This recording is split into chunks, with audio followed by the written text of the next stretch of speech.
What I do, ladies and gentlemen, this is Triple DS. Thank you guys so much for tuning in once again. I do apologize for not having a video for you guys for week 9, but on the bright side, I did leave who I thought would win last week on my community tab, and sure enough, I went 12-1. Guys, over the past 2 weeks, your boy has gone 25-3 on his picks. You want a cookie? I think I need some sort of award for that, or at the very least, give me a subscribe for that, y'all. I'm giving y'all cheat codes out here. With how well I've been doing over the past 2 weeks, my record through the season so far has been 92-43, while my voters on IG are at 82-53 as they went 10-3 last week. As always, you are more than welcome to participate in the IG voting. All you have to do is make sure you're following me on Instagram and vote on every single game once the option becomes available. Details are pinned on a post on my Instagram page, and should you have more questions, feel free to DM me. If you were to ever go perfect, you get $75 to $100 courtesy of me, Triple DS, and if no one does go perfect, I still give the best voter a shout out in the end anyway. But I still also give the lowest score voter a shout out as well, so fair warning. With that out of the way, I have a slate of games to pick in week 10. It should be a great one. So let's get to it with Thursday Night Football. And we begin with an NFC South showdown between the Atlanta Falcons and the Carolina Panthers. Now, I thought Carolina was going to give us hope in the sense that they were going to be competitive even in this putrid NFC South. But then they came right back down to earth when Joe Mixon scored 5 touchdowns on them. Meanwhile, on the flip side, Atlanta has been actually pretty remarkable, all things considered. I had them pegged as one of the worst teams in the NFL prior to the season beginning, as did a lot of other people, but here they are in the thick of it for the NFC South race. So you gotta give credit where credit is due. They're doing this without Calvin Ridley. They're doing this without Cordell Patterson for most of the year, and they're doing it with Kyle Pitts struggling mightily. Meanwhile, the Panthers, whose only good thing about them is their defense, looked lost last week. So I don't even know what to make of this team. Maybe they have finally accepted their tank destination. With that being said, because the Falcons are overall a better team and they actually have something to play for,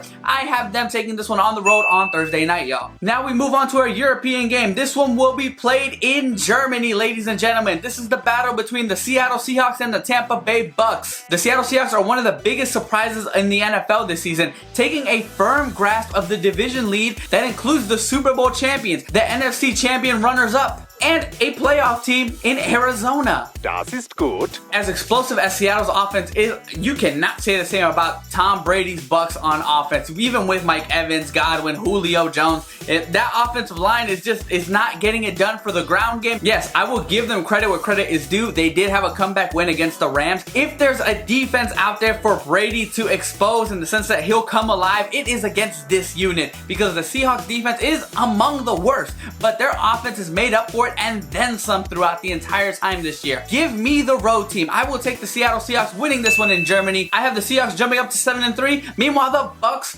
fall to a putrid 4-6. Alright, we move on to our 1 o'clock games. This one's already going to be a good one, as you have the Minnesota Vikings with an impressive winning streak coming into Buffalo to play the Buffalo Bills. This 100% comes down to if Josh Allen plays. There is definitely a chance that he does not suit up for this one, and I have no choice but to record and edit and post this by Thursday because I want to include the Thursday games. So I don't know if he will be out. So I'm going to make this one a little bit tricky, because overall the Vikings team, offense and defensively, are one of the better units no matter how you look at it. Whereas the Bills, at the very least on defense, they are a little bit exposed with all these injuries in their secondary, and their run defense is actually not looking very good either. But because they have Josh Allen on offense, it seems like anything is possible for Buffalo. So that will be the key for me, guys. If Josh Allen is out, I have the Vikings. If Josh Allen plays,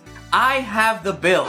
No ifs, ands, or buts about it, y'all. And yes, that includes if Josh Allen plays and they still lose. I will get that wrong technically. Am I allowed to do that? Let me know in the comments, y'all. Alright, we now move on to an NFC North showdown between the Lions and the Bears. The Bears, although they lost, were in a shootout that really brought out Justin Fields' best elements. Need I remind you that in that game against Miami, who has a pretty decent secondary or defense overall, Justin Fields broke the record for most rushing yards for a quarterback in NFL history. Both desperately need a win to have any sort of chance of some slim shot at making the playoffs. Even though the Lions looked okay last week, it was against the down bad Green Bay Packers, and since week 2 or 3, they have not looked like the same team, at the very least from an offensive standpoint. Meanwhile, the Bears, over the course of the season, especially Justin Fields, it seems like he is slowly transitioning upward. His trajectory has gone up, and it went on full force last week. False. For that reason, and for the fact that they're playing at Soldier Field, I have the Bears taking this one, jumping up to 4-6.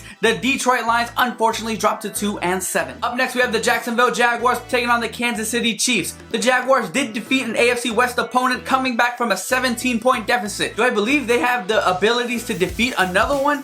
Probably, but not KC specifically. Kansas City came off of a very tough, gritty win against the Tennessee Titans on Sunday night, and I feel like they're proving everyone that they are still the team to beat in the AFC, especially now that Josh Allen is a bit in limbo. And even though the Jaguars have been playing particularly well, if you compare them to the team last year, I don't think they have enough on offense or on defense to either contain Mahomes or keep up with Mahomes. So with that reason, and that they're playing at Stadium, I have the Chiefs taking this one, y'all. They will jump up to 7-2. Meanwhile, the Jaguars drop to 3-7. Up next, we have the Cleveland Browns taking on the Miami Dolphins. Who will win this one? The ultimate ground game versus the ultimate pass game. In this pass-heavy league, I think I know where I'm gonna lean to, but let's break it down just a little bit more. The Dolphins are playing in Miami. They have Tua, who outside of the game against the Bengals, in which he got hurt, is undefeated as a starter, if I'm not mistaken, or he has one loss. Tyreek Hill is looking like he's gonna break the single season receiving yards record, and there's nothing to say that it won't continue against this Browns secondary. The Cleveland Browns, however, have a chance. They have a what people call a puncher's chance, because if they can establish the ground game early and control the clock,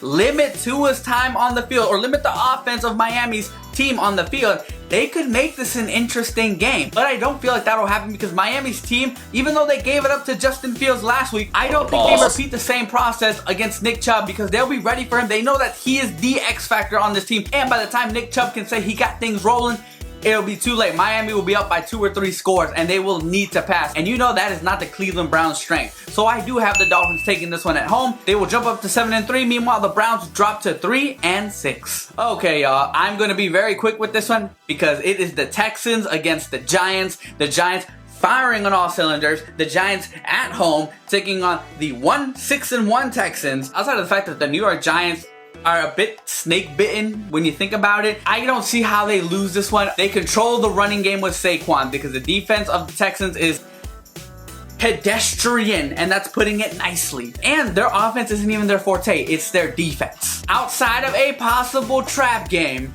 there is no way in hell that the Giants lose this one. The Giants will take this one, jumping up to 7-2. The Texans will drop to 7-1, or I will bite into a raw onion next week on my pick'em. Something's telling me that the Texans are gonna win now. Oh dear, oh dear. Hey, if none of y'all hold me accountable, I will pretend that that didn't happen. Alright, up next we have a couple of disappointing teams in the New Orleans Saints taking on the Pittsburgh Steelers. New Orleans looked pretty bad on Monday night. Andy Dalton now pushes his record to 6-20 in primetime games, but the good news for him is that they're playing at 1 o'clock. On the plus side for the defense of the Saints, they are playing against the Pittsburgh Steelers, who are on the levels of the Bucs, the Rams, I can't believe I'm saying those two teams, and the Panthers, on just really, really bad offensive play. One advantage that Pittsburgh does have is that they had a bye week. Meanwhile, the Saints are coming off of a shorter week as they played on Monday night. Both teams desperately need this one, but the Saints have a little bit more juice on offense, and for that reason, I have the road team, y'all. I have Andy Dalton, if he's starting, taking this one, jumping up to 4-6. Meanwhile, the Steelers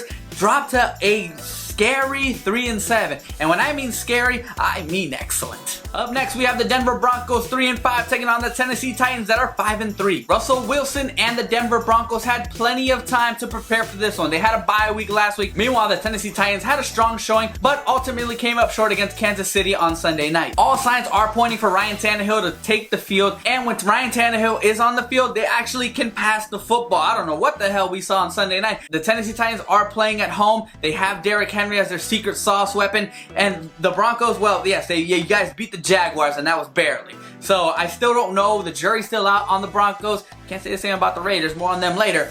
But because of the X factor that is Derrick Henry, I have to take the home team in this one. I have the Tennessee Titans jumping up to 6-3. The Broncos drop to a putrid 3-6. And this ride just keeps getting scarier and scarier for Denver. Alright, I told you more on them later, but now we have the Indianapolis Colts taking on the Las Vegas Raiders. The Raiders may have to take advice from the Colts in firing their head coach. Josh McDaniels has done nothing good with the weapons around him, and their record shows. Meanwhile, the Indianapolis Colts have Jeff Saturday as their interim head coach, and I asked this in one of my short videos.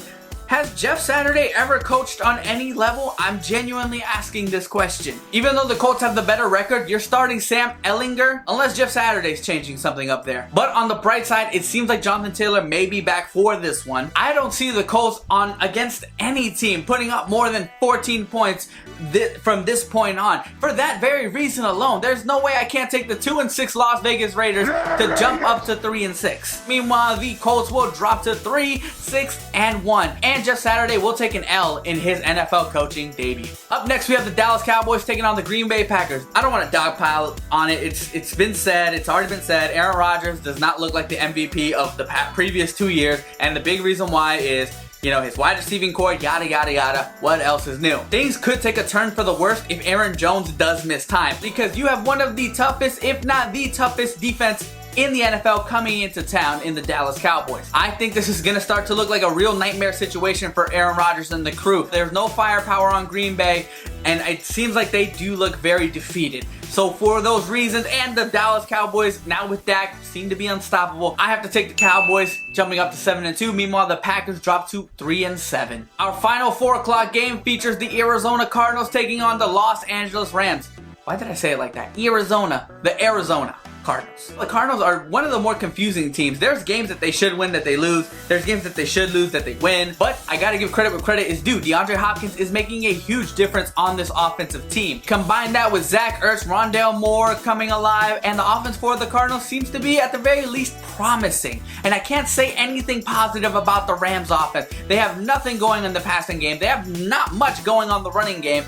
So it's really, unless I see something different, I have to take the Arizona Cardinals on this one, because at the very least their defenses are on par. Their offenses, the edge goes to the Cardinals. The Cardinals somewhat saved their season, jumping up to 4-6. Meanwhile, the Rams drop to 3-6 themselves. We now have our Sunday night game featuring the Los Angeles Chargers taking on the San Francisco 49ers. The Chargers were in a dogfight against the Atlanta Falcons last week, but they came away with a win. Justin Herbert still doesn't have Keenan Allen. He might not have Mike Williams. He might not have Joshua Palmer. So outside of Austin Eckler, it's looking bleak on the offensive side. Now with the bye week, McCaffrey's a little more developed in this offense. Debo's a little bit more healthier. Jimmy G will continue to be Jimmy G, where he for the most part doesn't lose you the game. And I think the 49ers will surprise a lot of people in this one. I think this is going to be one of their more dominant showcases. So I think that may be a bold prediction, but there it is. I have the 49ers winning this one, and I do think that it's going to be a dominant win that many probably won't see coming. The 49ers and Chargers become 5-4 at the end of this one. And finally, y'all, we have our Monday night game between the Washington Commanders and the undefeated Philadelphia